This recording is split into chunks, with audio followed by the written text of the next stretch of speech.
बिशाह हज़रत शाह अब्दुल लतीफ़ भिटाई जो 342 जनम ॾींहुं 1 रजब 13 जनवरी छंछर ते मल्हायो वेंदो। पीर बिशाह सैयद गदा हुसैन शाह लतीफ़ी दरगाह ते चादर चाढ़े केक खटींदो। इन हवाले सां पीर बिशाह सैयद गदा हुसैन शाह लतीफ़ी चयो आहे त भिटाई सरकार जी शाइरी अमन भाईचारे जो पैगाम ॾिए थी। लतीफ़ सरकार जी शाइरीअ मां इंसानियत सां प्यार मोहब्बत सचाई जो दर्स हासिल थिए थो।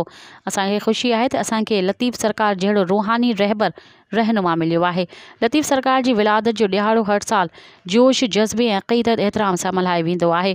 रवायत मूजिब 1 रजब ते छंछर जी शाम कैसर नाज़ मां लतीफ़ जे रागी फ़क़ीरनि ऐं भिटाई जे मुरीदनि अक़ीदतमंदनि ऐं फ़ुक़रा जमायत सां दरगाह ते चादर चाढ़े केक काटींदा आहियूं। हुन चयो त लतीफ़ सरकार फ़लसफ़े ऐं पैगाम खे आम कयो वेंदो। लतीफ़ सरकार पंहिंजी शाइरी में ससुई मारवीअ खे बि ख़ूब ॻायो आहे। लतीफ़ जो राग ॿुधण सां दिलनि अंदरि रहंदड़ नफ़रतूं बुग़्ज़ ॿाहिरि निकिरी वेंदो आहे। मोहब्बत प्यार ख़ुलूस भाईचारो दिल अंदरि समाइजी वञे थो। मज़ीद ख़बरनि ऐं तफ़सीलात लाइ विज़िट कयो असांजी वेबसाइट www.awamiNewsHD.com ऐं ॾिसंदा रहो अवामी न्यूज़ HD।